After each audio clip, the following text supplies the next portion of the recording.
All right, guys, in the previous video, we were looking at a plate under tension and we were expecting somewhere around 1 megapascal. What we saw in our analysis is we are not able to get it.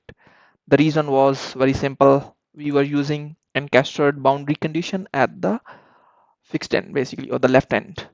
So even if you refine the mesh, you will definitely not going to get what you are expecting in the theory because you are over constraining your model using because these conventional elements they have all 6 degrees of freedom, but in physics that is not what is happening. So what we have to do is we have to go and change our boundary conditions. So let's quickly go back because this is what we had done earlier.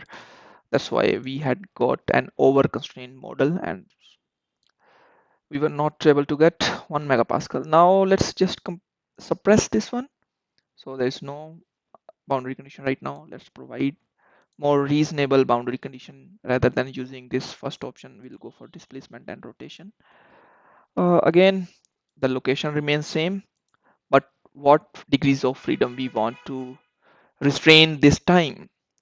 All right, so what we want in this model is we don't want it to obviously have a rigid body motion, so we'll restrain it in x direction. We don't want it to move in x direction, this particular edge. Also, we don't want it to go in out of plane as per this y. So y means second direction, right? So we don't want it to move in y direction also. And another thing which we want here is not to happen. Probably you don't want it to bend about this z axis. This is z axis. You don't want the rotation to happening about the z axis. So let's do that. And yeah, this should be fine. We have two translation and one rotational, so 3 degrees of freedom we are extra doing at the end. And I think we should be able to get with this boundary condition, we should be able to get 1 megapascal, exactly what we were expecting. So let's quickly run this model now. Okay, we will copy this model and shell to um, let's call it as 3.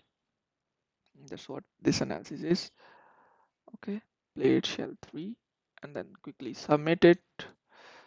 We will see whether we get 1 megapascal now. That is what we are expecting out of this analysis.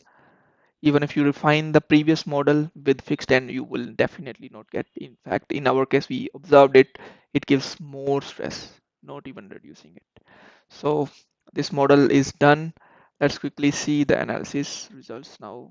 Okay, everybody ready for beautiful. So one mycel is also coming 1 megapascal throughout the plate. And if you look at S11, definitely that is 1 megapascal as we were expecting. See, amazing.